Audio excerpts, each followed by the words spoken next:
नमस्कार साथियों, इस वीडियो में हम रेलवे ग्रुप डी के एग्ज़ाम से रिलेटेड बात करने वाले हैं। आपकी जॉइनिंग लेटर के बाद मिलने के बाद आपको क्या-क्या दिया जाता है, इसमें बात करते हैं।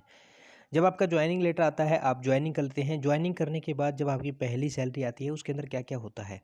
तो इसमें सबसे पहले क्या आता है, जब आपका सिलेक्शन होता है तो आप 1800 ग्रेड पे के अंदर जाते हैं।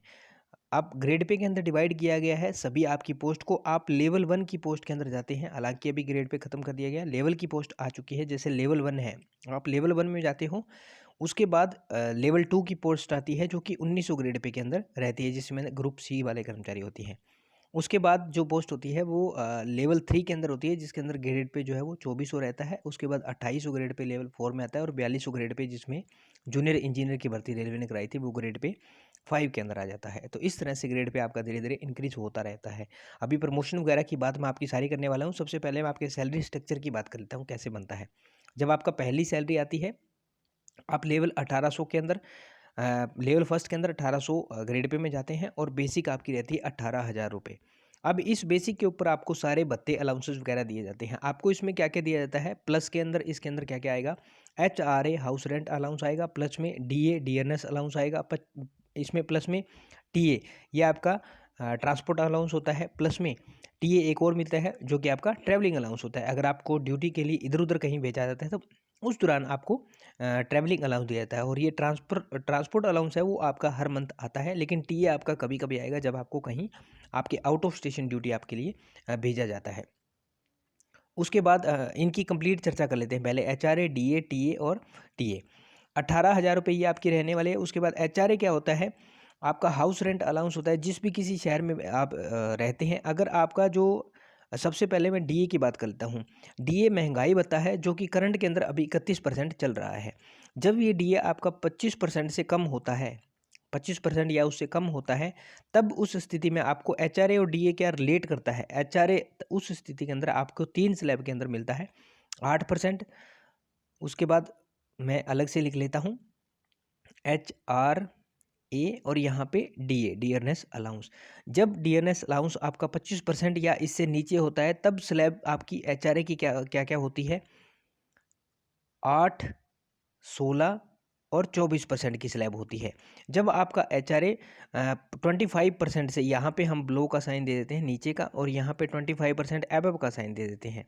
25% से एबव होता है तब आपकी स्लैब 9, 16 और 18, इसका डबल और इसका 3 गुना 27%। तो इस स्लैब के अंदर आपको HRA मिलता है, इस स्लैब के अंदर आपको DA मिलता है।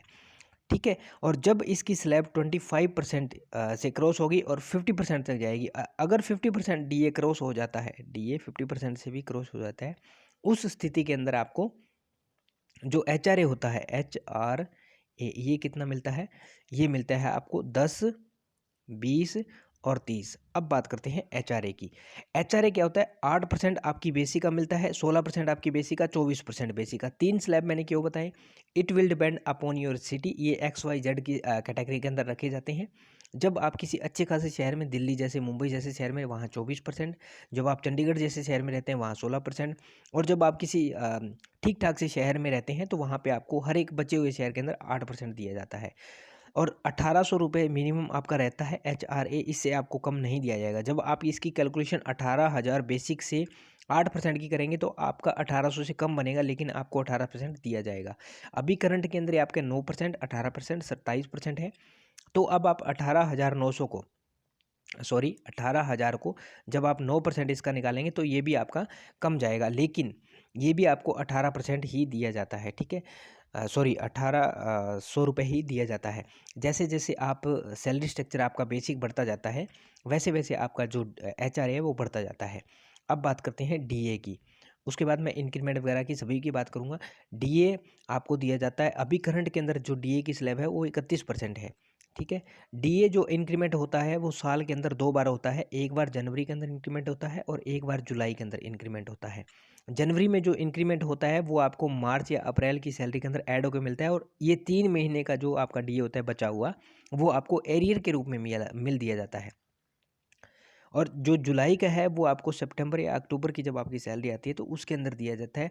और इसका भी जो एरियर है वो आपको साथ में दिया जाता है। जितना भी आपका 3 महीने, 2 महीने, 4 महीने का एरियर बनेगा वो आपकी उस मंथ की सैलरी, यानी कि सितंबर में आएगा तो सितंबर की सैलरी, या अक्टूबर में आएगा तो अक्टूबर की सैलरी के अंदर ऐड होके आपको दे दिया जाता है।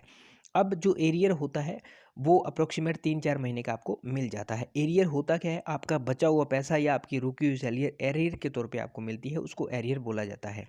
कुछ भी चीज़ आपकी रुक चुकी है, जैसे सैलरी या एचआरए या डीए या फिर ट्रांसपोर्ट अलाउंस या ट्रैवलिंग अलाउंस, कुछ भी अगर रुक जाता है और वो आपको नेक्स्ट सैलरी या 2 मंथ बाद या 4 मंथ बाद मिलता है तो उसको एरियर ही बोला जाता है, चाहे वो कुछ भी हो, स्पेशली नॉट फॉर डीए। अब उसके बाद बात करते हैं डीए का, इंक्रीमेंट बात कर लिया। अब हम बात करते हैं टीए की। टीए होता है ट्रांसपोर्ट अलाउंस। ट्रांसपोर्ट अलाउंस आपको हर मंथ दिया जाता है और ये अप्रोक्सीमेट आपका 1000 रुपीज़ के करीब रहता है। उसके बाद आपको मिलता है ट्रैवलिंग अलाउंस, ये आपको पर मंथ मिलेगा, पर मंथ मिलने वाला है।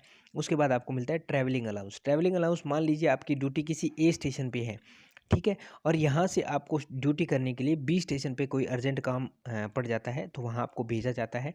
या किसी भी तरह से आप, अगर आप बी स्टेशन पे जाते हैं काम के रिलेटेड में, तो वहाँ पे आपको ट्रांसपोर्ट अलाउंस दिया जाता है। ट्रांसपोर्ट अलाउंस की भी कैटेगरीज डिवाइड की गई है।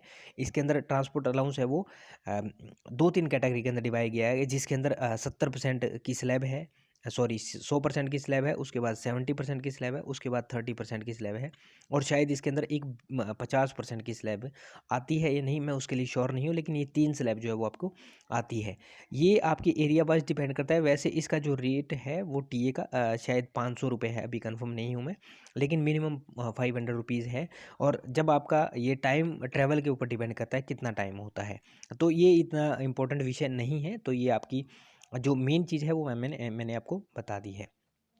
अब हम बात कर लेते हैं आपके इंक्रीमेंट वगैरह के बारे में। इंक्रीमेंट आपका कैसे होता है, कितना होता है, तो वीडियो थोड़ा लंबा हो सकता है, इत्मीनान से देखिएगा। इंक्रीमेंट के बारे में बात करते हैं। इंक्रीमेंट, इंक्रीमेंट आपका क्या होता है, पर ईयर आपका इंक्रीमेंट होता है, सालाना इंक्रीमेंट होता है। और जो आपकी बेसिक रहती है, आपकी बेसिक रहती है उसका 3% आपको इंक्रीमेंट करंट के अंदर दिया जाता है गवर्नमेंट के द्वारा। अब आपकी मान लीजिए बेसिक आपकी 18,000 रुपये है, तो इसका 3% आप लगा सकते हैं कितना आपको इंक्रीमेंट मिलेगा। तो ये लगभग आपका हर साल जो है वो इंक्रीमेंट होता रहता है। ये 500-600 रुपये करीब बनता है। लेकिन इंक्रीमेंट ये नहीं कि जैसे इसका अगर 544 रुपये बना है तो 544 रुपये आपको मिलेंगे, नहीं। इसके अंदर भी एक स्लैब फिक्स किया गया है हर साल। जैसे जैसे एक आपके पहले साल 18,000 रुपये है, उसके नेक्स्ट साल आपकी 18,500 रुपये है, उसके नेक्स्ट साल आपकी 19,100 रुपये है, उसके नेक्स्ट साल आपकी 19,700 रुपये हैं। इस तरह से हैं, जो कि ये अभी एग्जैक्ट नहीं है, लेकिन अप्रोक्सीमेट यही है, जो स्लैब है वो इस तरह से सेट किए गए हैं। तो एक स्लैब होता है इसमें जो आपकी बेसिक है वो धीरे धीरे ऐसे इंक्रीमेंट बेसिक का होता रहता है, प्रमोशन आपका होता रहता है। और उसके बाद जो भी भत्ते वगैरह लगते हैं वो आपकी बेसिक के ऊपर ही लगते हैं, जो नई बेसिक आपकी बन करके आती है इसके ऊपर। अभी हम बात कर लेते हैं हॉलीडेज़ वगैरह की क्या होते हैं। मेनली जो रेलवेज़ हैं उनके अंदर हॉलीडे आपके जो नेशनल इवेंट होते हैं, मोस्ट जो बहुत ज़्यादा इंपॉर्टेंट होते हैं, जैसे 26th ऑफ